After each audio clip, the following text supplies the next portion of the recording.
ನಮ್ಮ ತುಮಕೂರಿನ ಸಾಯಿಬಾಬಾ ದೇವಸ್ಥಾನ, ಕುಣಿಗಲ್ ರಸ್ತೆ ಅಮರ್ಜ್ಯೋತಿ ನಗರದ ಹತ್ರ ಇರುವಂತಹ ಸಾಯಿಬಾಬಾ ದೇವಸ್ಥಾನ. ಗುರುಪೂರ್ಣಿಮೆ ಪ್ರಯುಕ್ತ ತುಂಬಾ ವಿಶೇಷವಾದಂತಹ ಪೂಜಾ ಕಾರ್ಯಕ್ರಮಗಳು ತುಂಬಾ ಸಡಗರದಿಂದ ನಡೆಯುತ್ತೆ ಇಲ್ಲಿ. ಪ್ರತಿ ವರ್ಷನೂ ಸಹ ಇಲ್ಲಿ ತುಂಬಾ ಸಡಗರದಿಂದ ಪೂಜಾ ಕಾರ್ಯಕ್ರಮಗಳು ತುಂಬಾ ಅದ್ದೂರಿಯಾಗಿ ನಡೆಯುತ್ತೆ. ಈ ಸಮಯದಲ್ಲಿ ದೇವಸ್ಥಾನಕ್ಕೆ ಬಂದು ಆ ದೇವರನ್ನು ನೋಡೋದೇ ಒಂದು ಆನಂದ ಅಂತ ಹೇಳ್ಬೋದು. ಬನ್ನಿ ಮುಂದೆ ಸಾಯಿಬಾಬಾರ ದರ್ಶನ ಮಾಡೋಣ.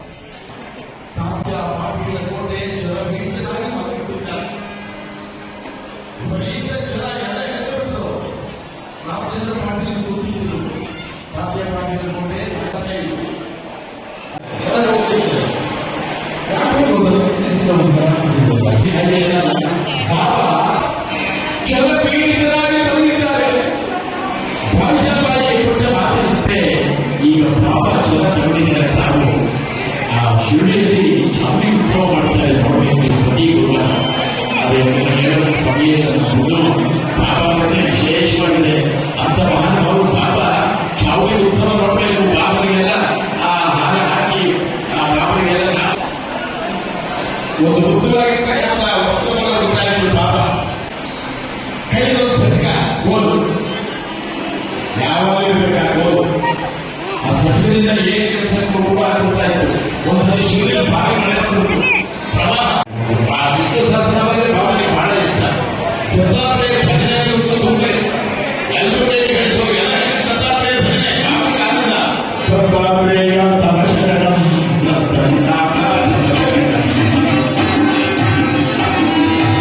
ಶಾಶ್ವತ ತವ ಶರಣಂ ಶ್ಯಾಮಸುಂದರ ತವ ಶರಣಂ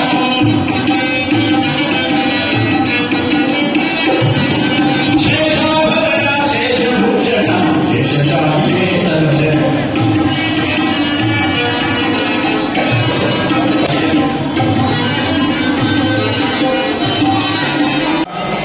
ಬ್ರಹ್ಮಂತಿ ಪಂಚ ಬ್ರಾಹ್ಮಣ ಹುಡುಗ ಮೊದಲಲ್ಲ ಕೊದುರ್ತಿ ಲಕ್ಷ್ಮೀಬಾಯಿ ಸಿದ್ಧಗೆ ಧ್ಯಾನ ಮಾಡಿದ್ರು.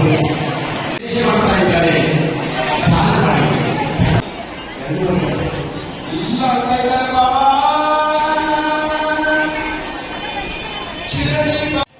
ನಮ್ಮ ಸಾಯಿಬಾಬಾ ದೇವಸ್ಥಾನದ ಮತ್ತೊಂದೇನು ವಿಶೇಷ ಅಂದರೆ ಇಲ್ಲಿ ಪ್ರಸಾದನೇ ಒಂದು ವಿಶೇಷ ಅಂತ ಹೇಳ್ಬೋದು. ನೋಡಿ, ಇಷ್ಟೊಂದು ಸಾವಿರಾರು ಜನ ಭಕ್ತಾದಿಗಳು ಸಹ ಬಂದರೂ ಯಾವುದೇ ಒಂದು ಸಣ್ಣ ಪ್ರಾಬ್ಲಮ್ ಆಗದಂಗೆ ಪ್ರಸಾದ ವ್ಯವಸ್ಥೆ ಇರುತ್ತೆ. ತುಂಬ ವಿಶೇಷವಾಗಿರುತ್ತೆ. ಭಕ್ತಾದಿಗಳ ಸಹಕಾರ, ಸಂಘ ಸಂಸ್ಥೆಗಳ ಸಹಕಾರ, ಹಾಗೆ ನಮ್ಮ ಅಡುಗೆ ಭಟ್ರುಗಳು ಮತ್ತು ನಮ್ಮ ಕಬಡ್ಡಿ ರವೀಣ್ ಅವರ ಟೀಮು, ಇವರೆಲ್ಲ ಒಂದು ಸಹಕಾರದಿಂದ ತುಂಬ ವಿಶೇಷವಾದಂಥ ಪ್ರಸಾದ ವ್ಯವಸ್ಥೆ ನಡೆಯುತ್ತೆ. ಅಲ್ಲಿ ತುಂಬ ಖುಷಿಯಾಗುತ್ತೆ ನೋಡೋದಕ್ಕೆ.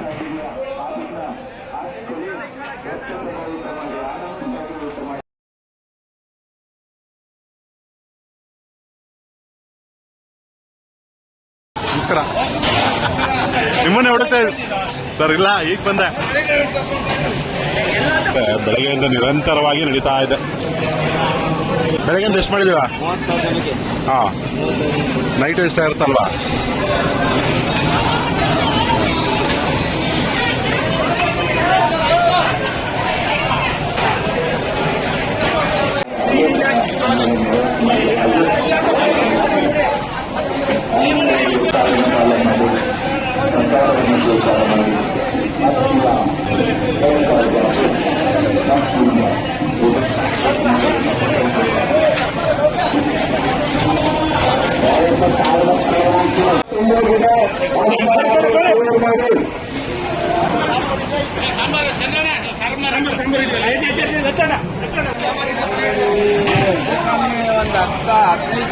ಹದಿನೈದು ಸಾವಿರ ಜನ. ಸಂಜೆನೂ ಜಾಸ್ತಿ ಇರ್ತಾರಲ್ವಾ? ಹಾಂ ಸರ್. ಅಲ್ಲ, ಭಟ್ರುಗಳು ಎಷ್ಟು ಜನ ಅವ್ರು ಸರ್? 35 ಜನ ಭಟ್ರುಗಳು ಅವ್ರು. ಮಾಡ್ತಾನೆ ಅವ್ರೆ.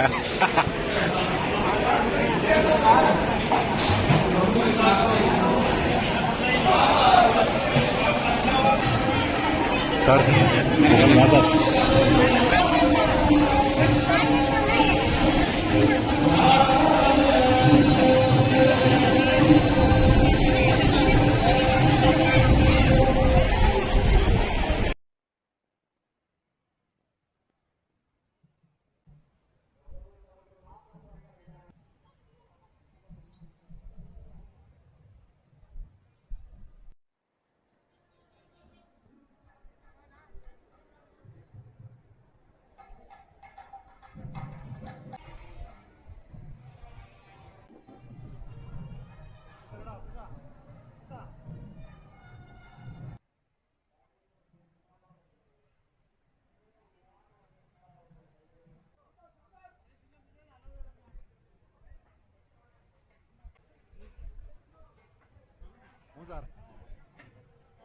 ಕೊಡೋಗು ಪ್ಲೇಟ್ ಅಲ್ಲಿ ಕೊಡೋಗು ಅನ್ನ ಐತೆ.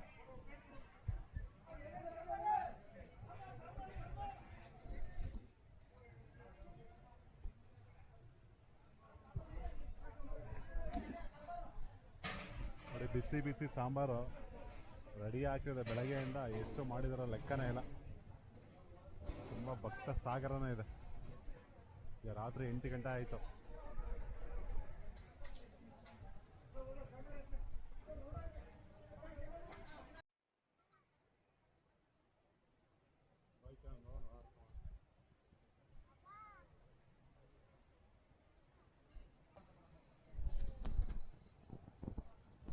ಫುಲ್ಲು ಜಾತ್ರೆ ಆಗ್ಬಿಟ್ಟಿದೆ ನಮ್ಮ ಸಾಯಿಬಾಬಾ ಟೆಂಪಲ್ ಹತ್ರ, ಅಮರ್ ಜ್ಯೋತಿ ನಗರ. ಫುಲ್ಲು ಜಾತ್ರೆ ರೀತಿ ಇದೆ. ಗುರು ಹುಣ್ಣಿಮೆ ಪ್ರಯುಕ್ತ